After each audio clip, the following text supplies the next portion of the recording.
सुंदर गाव असावं। त्यांनी गावात खूप उपक्रम राबवले आणि त्यांचं जे स्वप्न आहे, जसं चाचा माझा त्यांच्या लढ्यासाठी झुंजतोय, आमचं कुटुंब नाही तर आज तुम्ही सर्वजण त्यांच्या न्यायासाठी झुंजताय। आपल्या सर्वांना न्याय पाहिजे, आपल्याला न्यायाकडून अन्यायाकडून न्यायाकडे जायचंय त्यासाठी। आणि मी माझ्या वडिलांना सुद्धा सांगते, जे तुमचं स्वप्न होतं ते मी आणि चाचा नाही तर पूर्ण महाराष्ट्रातील सर्व लोक हे पूर्ण करतील। धन्यवाद।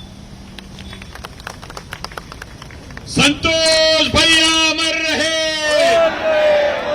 संतोष भैया अमर रहे, सोमनाथ भैया अमर रहे, सोमनाथ भैया अमर रहे। राहुल गांधींना सुप्रीम कोर्टाकडून मोठा दिलासा मिळालाय। झारखंडमध्ये राहुल गांधी विरोधातील मानहानीच्या खटल्याला सुप्रीम कोर्टाकडून स्थगिती देण्यात आली। पुढील सुनावणीपर्यंत कारवाई करण्यास स्थगिती देण्यात आली। बदलापुरातील अक्षय शिंदे एन्काउंटरला पोलीसच जबाबदार आहेत। न्यायालयीन चौकशी समितीचा अहवाल सादर करण्यात आलाय। गुन्हा दाखल करून कारवाई करण्याचे आदेश कोर्टाने दिले आहेत।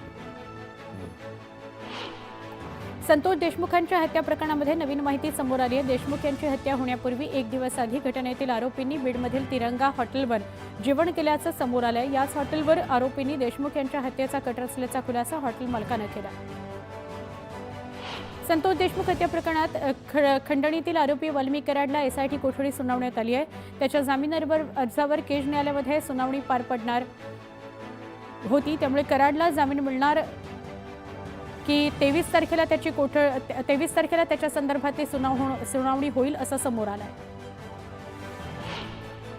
धाराशिव जिल्ह्याच्या शिरपेसात मानाचा तुरा रोवला गेलाय। बंजारा समाजाची ग्रामपंचायत म्हणून ओळखल्या जाणाऱ्या आलियाबाद ग्रामपंचायतीला दिल्लीच्या प्रजासत्ताक दिन सोहळ्याचं विशेष निमंत्रण केंद्र सरकारनं दिलंय।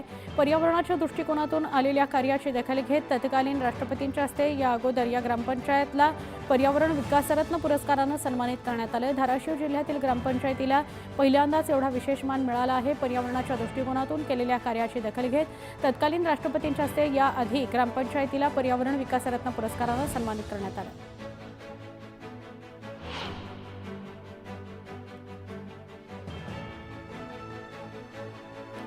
इंदापूर कृषी उत्पन्न बाजार समितीच्या वतीनं सालाबादप्रमाणे घोड्यांचा बाजार आणि कृषी प्रदर्शनाचं आयोजन करण्यात आलं।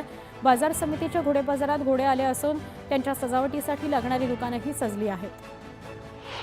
बीड जिल्ह्यात मोठ्या प्रमाणावर बोगस शेतकऱ्यांच्या नावानं पीक विमा भरल्याचा धक्कादायक प्रकार समोर आलाय। केज तालुक्यामध्ये 2023च्या कालावधीमध्ये सुमारे 80% गावांमध्ये ग्रामपंचायत गायरान जमीन, शासकीय जमीन, लघु पाटबंधारे जमीन, देवस्थान आणि पळी क्षेत्रावर 680 बोगस खरेदीदारांनी वेगवेगळ्या नावानं पीक विमा भरल्याचं उघड झालं आहे। नंदुरबारमधील तणावाची परिस्थिती आता काहीशी निवळली आहे। शहरातील सगळ्या व्यापाऱ्यांनी दुकानं उघडली आहेत, मात्र तरीही काही ठिकाणी तणावपूर्ण शांतता आहे। पोलिसांचा कडेकोट बंदोबस्त आहे।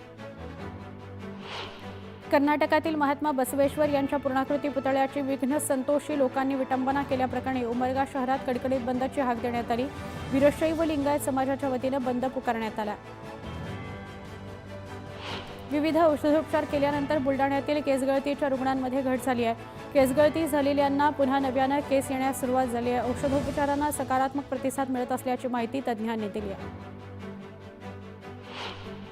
तोरणागडावरील झुंजार माचीवर पर्यटकांना बिबट्याचं दर्शन झालंय। बिबट्याचं वास्तव्य पर्यटकांनी मोबाईल कॅमेऱ्यामध्ये कैद केलंय। बिबट्या खाद्याच्या शोधात वर आला असल्याचा अंदाज वर्तवण्यात आलाय। एक छोटासा ब्रेक, पहा फक्त न्यूज 18 लोकमत।